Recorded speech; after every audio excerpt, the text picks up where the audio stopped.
안녕하세요. 오늘은 동성애에 관한 주제로 이야기를 나누어 보고자 영화 한 편을 준비했는데요. 처음 영상에 다소 불편한 장면이 포함되어 있으니 시청이 힘드신 분들은 24초부터 시청해 주시기 바랍니다. 도망은 나랑 같이 가야지. 우리 소원이었잖아.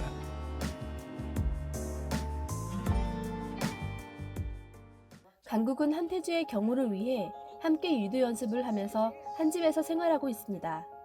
둘은 오래된 친구 사이이기도 하죠. 그러던 중 태주는 강국의 특정 신체 부위인 귀를 자극하게 됩니다. 강국은 전혀 예상하지 못한 오묘한 감정을 느끼게 되죠. 이때부터 태주를 평상시와 다른 감정으로 바라보게 됩니다. 어느 날 강국과 태주는 함께 식사를 마치고 길을 가던 중 강국의 뒤를 쫓아오던 한 여학생을 발견하게 됩니다. 그의 이름은 최혜미.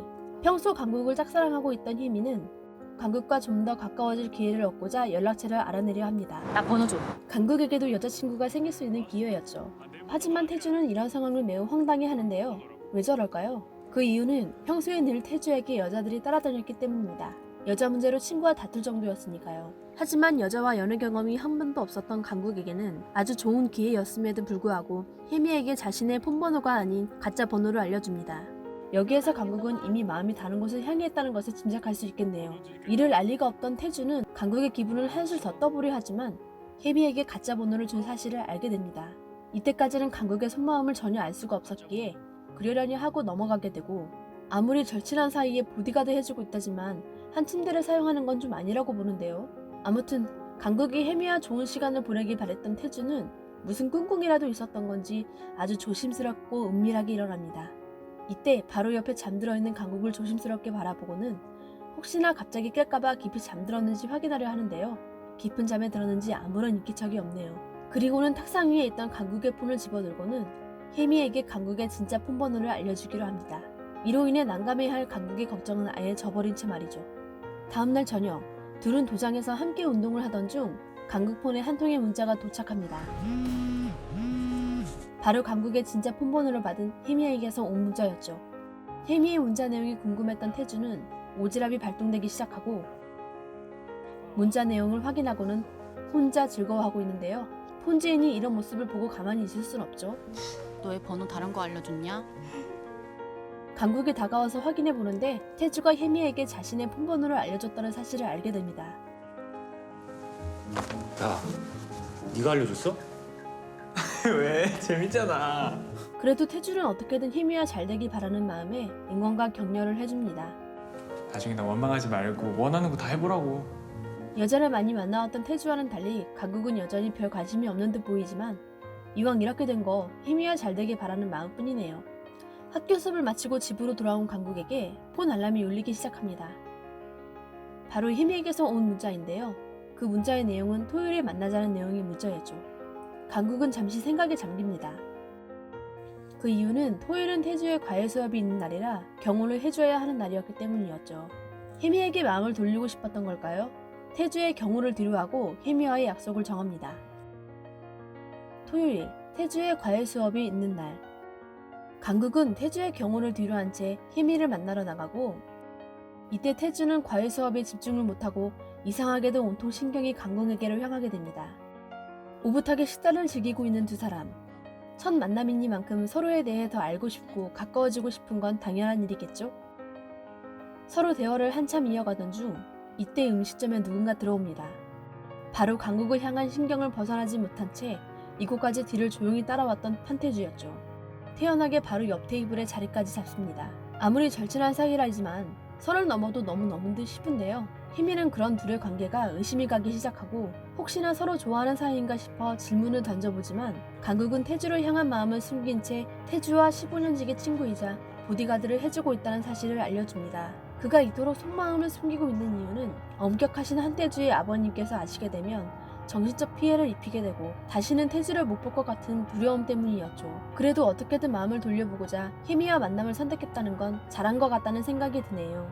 분위기가 한층 무르익어갈 때쯤 강국은 혜미에게 서서히 마음을 열게 되고 더 다가가고 싶은 생각에 기분 좋은 한마디 말을 건넵니다. 나 너 좋아하고 싶어. 하지만 이 말 한마디가 태주의 신경을 더 건드리게 되죠. 잘해보라고 부추겼던 태주의 모습은 저 멀리 사라지고 온갖 신경이 더욱 날카로워진 그는 작정이라도 한 듯이 그 둘이 있는 곳으로 다가가서는 아예 대놓고 이간질까지 하게 됩니다. 집으로 돌아오는 내내 깊은 생각에 잠겼던 태주는 음식점에서 했던 말들과 행동에 대해 자신의 감정을 다시 한번 돌이켜보게 됩니다. 이런 감정이 다른 사람에게 한 번도 느끼지 못한 감정이라는 것을 직감하고는 매우 혼란스러워하고 달라. 다른 종류의 분노였는데. 강국에게 자신과 같은 감정인지 확인하려 하지만 너도 나한테 그런 적 있어? 강국은 여전히 태주를 향한 마음을 숨기고 오히려 회피하려 하네요. 이런 감정이 위험하다는 걸 아는 거겠죠? 이런 찜찜하고 혼란한 상황 속에서도 위로를 받고 싶었던 태주는 엄마의 품이 그리웠던 걸까요? 안아줘. 강국의 품에 꼭 안기고 싶어 합니다. 강국은 엄마도 아니고 엄마와 같은 온기를 느낄 수 없었을 텐데 왜 저럴까요? 아마 강국과 함께 생활하면서 엄마처럼 생각해 좋아하는 것처럼 착각할 가능성이 많다고 봅니다. 강국이 태주를 위해 밥을 준비해주고 몸이 불편하면 손발이 되어주며 태주를 경호해주며 생활해 왔기 때문에 태주에게는 엄마처럼 편안하게 느껴질 수밖에 없었을 겁니다. 이런 부탁이 그다지 싫지만은 않았기에 태주를 가슴에 꼭 껴안아 주게 됩니다. 어딘가 맞았는지 찜질을 받고 있는 태주. 그 이유는 체육 시간에 피구 게임을 하다가 그만 상대팀에서 날라온 공에 맞게 되고 여기에서 강국은 태주 대신 혜미를 보호하게 되죠. 태주는 자신을 보호해주지 않은 강국에게 실망을 느끼게 되고 더 큰 분노와 질투심을 유발하게 됩니다. 태주는 이런 감정들이 혹시 사랑의 감정인가 싶어 강국에게 마음을 확인하려 합니다. 이걸 보니 상당히 불편해지네요. 다음날 태주는 그동안 답답했던 마음을 더 이상 참을 수 없어 속마음을 솔직하게 모두 다 강국에게 털어버리기로 결심합니다. 친구 사이 질투인가 했는데 그리고는 아주 힘겹게 고백을 해버리는데요. 나도 좋아해. 이건 아닌가 싶네요. 혜미랑 즐거운 시간을 보내라고 했던 태주는 어디로 간 걸까요? 고백한 것도 모자라서 백허그까지? 이건 사랑이 아니라 집착입니다. 앞서 보았듯이 이 둘은 이성과의 만남을 해오면서도 결국 서로를 선택하게 된 건 무엇 때문이었을까요? 이 둘은 과연 평생 행복할 수 있을지 의문이네요. 같은 성을 사랑한다는 것은 세상에 태어날 때부터 지녔던 것일까요? 아니면 살아가면서 자신 스스로 정하여 결정되는 것일까요? 주희의 엄마가 일란성 쌍둥이 아이를 가졌다. 일란성 쌍둥이에는 한 엄마의 수정란으로부터 두 사람이 되었기 때문에 두 사람의 유전자와 모든 선천적 영향이 동일하다.